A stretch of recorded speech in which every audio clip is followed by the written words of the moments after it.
Now, what about the Constitution? Now, the federal Constitution, as it is, several times we've been calling for or several amendments, and well, the National Assembly seems to have one amendment in place, but yet we're still calling for more.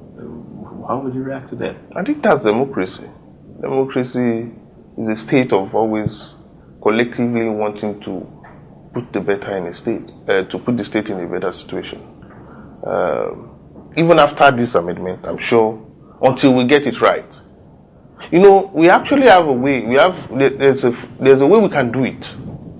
That it could be faster, and that way will be through the Sovereign National Conference.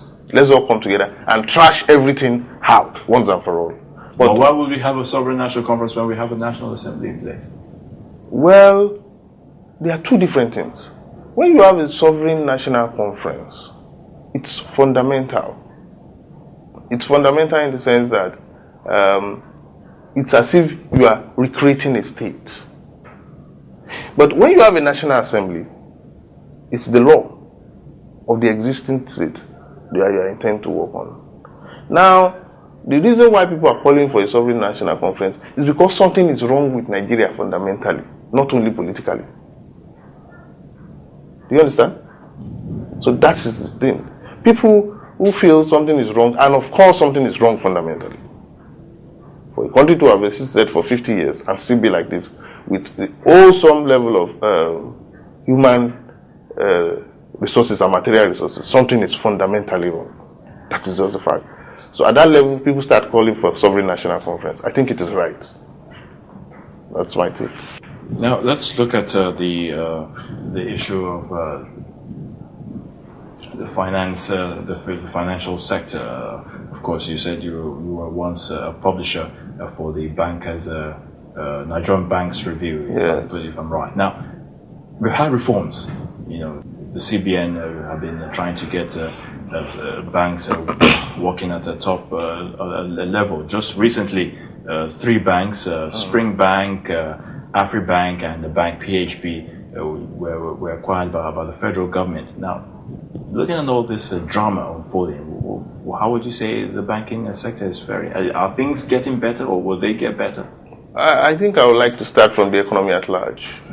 Things are not actually getting better. Things are not getting better. That's it. Now, for you to know things are not getting better, you look at the economic index, the level of inflation,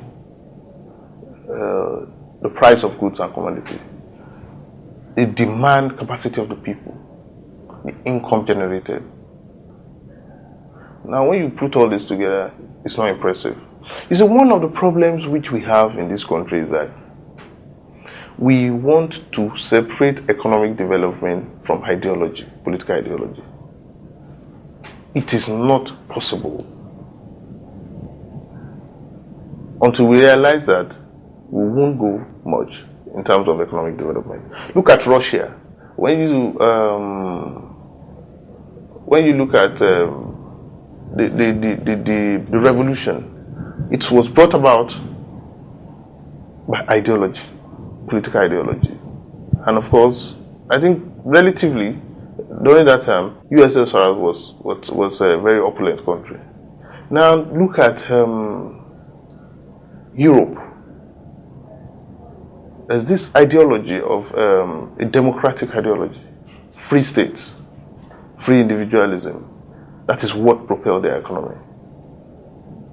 So most economic developments are backed by ideology. But you have a situation where parties that don't even have an ideology, they go to World Bank or IMF and bring an expatriate and expect the person to perform miracles. I'm sure you're referring to the... There are a whole lot of them now. Not just one. I'm not referring to anybody. A lot of people have been brought in from Harvard. A lot of people have been brought in from IMF. A lot of people have been brought in from World Bank. But do you know that at our finest hour, we never had anybody from IMF? Chief Obafemi Awolowo, all of them, they never had all those glamorous qualifications. But these guys understood what it means to run an economy. You won't just see... Maybe probably back then there wasn't really, because times have changed. economies of the world are getting more dynamic year in, year out. So then it must have been a different story back then than it is now. Well, I intend to disagree. Times must have changed, but the factors which you measure economic development are constant. Two, even the United States had been battling with recession. Yes, we'll still get there. The issue is this: until we have a sound political ideology, we cannot have a sound economy. Because it's the driving force of economic development is the political ideology. The view about commerce, the view about finance, the view about investment options will guide the proper development of the economy itself.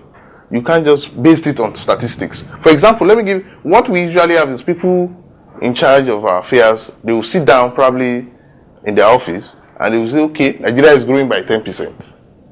Nigeria is growing by 5%. But in the actual sense, when you want to measure growth, you are talking about, okay, is Nigeria actually building more roads by 10%? Is Nigeria actually constructing more houses for its people by 10%? Is Nigeria actually making services available more for its people, generally, by 10%? Or is it by figure? This time I'm talking about real economics, real-term economics. That is what is missing. And the reason why that real-term economics is missing is because of the lack of political ideology. It's what is supposed to pave the way for economic development. Because then it's the ideology that will now attract the kind of economic thinkers that will propel the economy. When the station where people, it's more of an, I see our economic management more of an academic effort, not a real-time development effort. And that is why after 4 years, since 1999, these expatriates, so-called expatriates, they have always been around. Nothing much has changed. Because it's an academic affair, it's not a real affair.